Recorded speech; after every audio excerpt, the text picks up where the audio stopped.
During a period of time from the late 1870s to the late 1890s, the United States had a large gap between the rich and poor.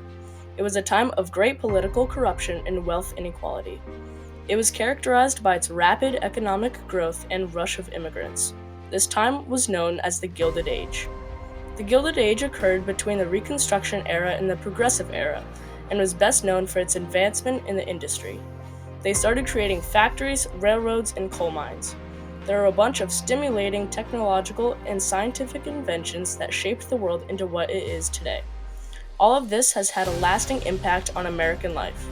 On the worst side of things, though, the working class went through extreme poverty, while greedy, corrupt industrialists, bankers, and politicians took pleasure in abundant wealth at the expense of the poor working class. We hope you will enjoy this documentary where you will see all the aspects of the Gilded Age, good and bad, in great and vivid detail.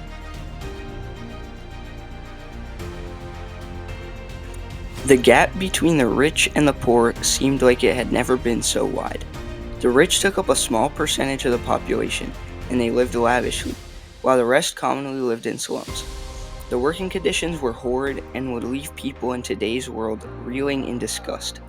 The topic of working conditions became a large concern in the late 1800s. As the 20th century was born, activism to protect workers' rights arose with the Progressive Era. The main cities where you would see this push for change were New York, Chicago, but even Massachusetts rallied as well. The people fighting for this cause were poor, common workers, and they banded together to fight for the better treatment.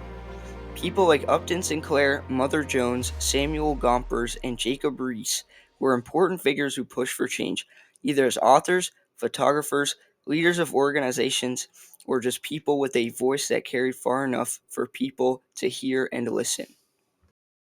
One example of this will take you back to 1865 when the meatpacking industry was established.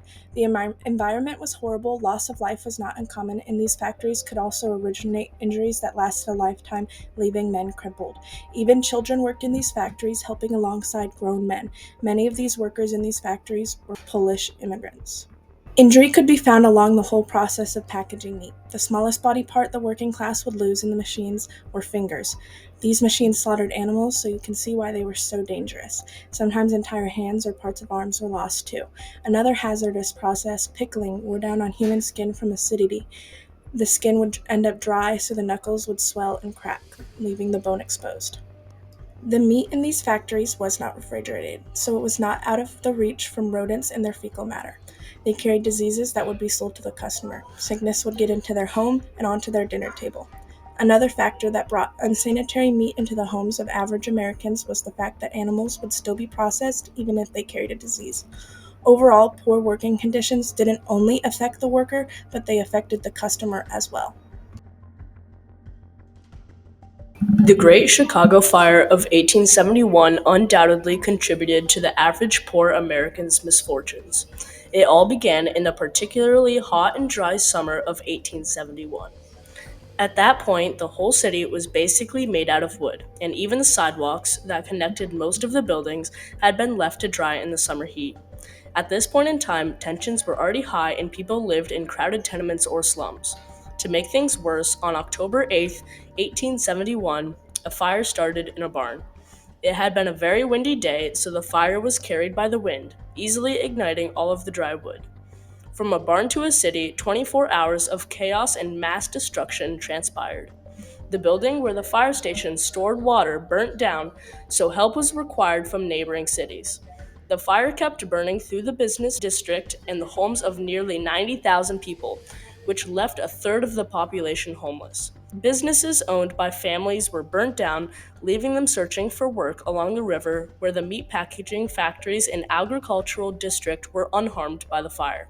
A large amount of the poor population could not afford insurance for fire damage, meaning if they owned a business or any land in the city, they would not be able to keep it and claim their money. With now a third of the population homeless, the already crowded tenement housing became even more crammed. There were not many requirements or legislation to protect those renting out space, so landlords would abuse their power. After the fire left a substantial amount of the population homeless, life just got even tougher for the poor working class. If we skip ahead 22 years to 1893, the Pullman Palace Company was established and in action. Their calling card was manufacturing railroad cars, and they operated on almost all of the railroads in the United States. They even paid the railroad companies to couple their cars to the trains to expand their company. But there was a problem. The Pullman Palace Company only hired African Americans, and they would manipulate them to work longer hours for cheaper wages. This was because the formerly enslaved were in desperate need of jobs. The company knew that they wouldn't decline the jobs, so they abused their power and advantage. The cars that they manufactured were pricey as well, netting about $1,000 to $8,000 depending on the type. Nowadays, that money would amount to more than $100,000. This company would abuse its power for its own good at the expense of suffering African American workers in the poor working class. As the new century came around, multiple things rose to assist those in poor working conditions. One of those things was labor unions. Labor unions were organized that were developed fighting workers. The Knights of Labor Unions was the first to rise in Chicago. This organization worked on equal pay and compensation for the job industry. Only lasted 17 years after being established in 1869. When the union fell apart in 1886, it was mainly because of how they were blamed for the Haymarket Affair. The biggest union established was the AFL, also known as American Federation of Labor. More established groups branched off of this labor union.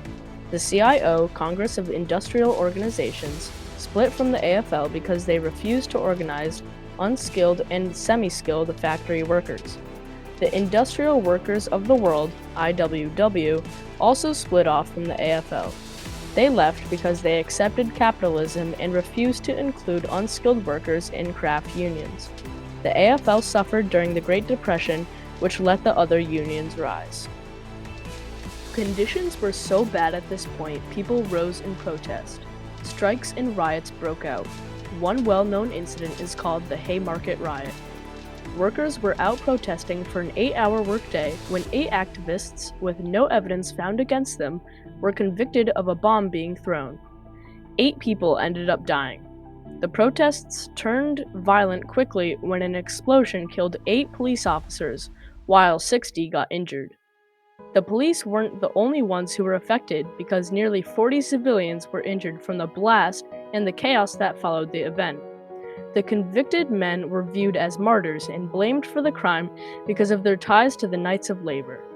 People viewed them as dying for the cause, sending ripples through the news and country.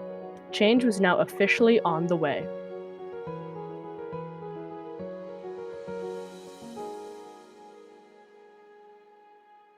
Strikes broke out. Workers left their jobs in protest. The strike at the Pullman Company, Carnegie Steel, and the anthracite coal strike occurred because of pay cuts, large groups of people being let off work, and poor treatment. The Carnegie Steel strike ended in violence and dozens were dead. The workers ended up getting 12-hour workdays instead of the 8 hours they went on strike for. The other 2 companies' strikes did not end in such dramatic violence, but many people still lost their jobs when they fought for what they wanted and needed. Someone who led the charge was a lady called Mary Harris Jones. Primarily known as Mother Jones, she took on the role of union leader for the CIO. She may have looked like a sweet old lady, but in reality, she had been arrested in more states than any other union leader at the time. Before she took her place in that role, she was a mother of 4 children, all of which who died from yellow fever. Her husband also passed away from the same cause. This devastating loss sent her seeking out hope in Chicago, where she started a dressmaker shop. She witnessed the rich walking through the door to her shop and the poor sleeping on the sidewalk outside. When the Chicago fire came, it burned her shop down. She went on to fight for children and workers, marching through New York with hundreds of children and men alike who worked in horrible conditions. More people who helped spark change were Upton Sinclair and Jacob Riis. They both worked in journalism that reached the common people.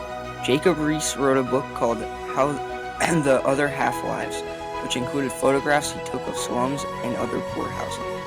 It became a well-sold book so the public got a look into things behind closed doors. The creator of the type of journalism called muckraking was Upton Sinclair. He was also known for writing a book called The Jungle. This book showcased the horrible working conditions for immigrant workers. He received a Pulitzer Prize for his work and is credited with being one of the people leading the progressive movement. The matters brought forth by activists and authors made their way to the government. Legislation set forth a minimum wage and they created laws that protected female workers. Insurance for work accidents were established, along with factory regulations and laws for landlords protecting their tenants. When you look at how many hours we have to work in this day and age, you have to remember how far we've come. If you gain people for your cause, there's always a way to be heard.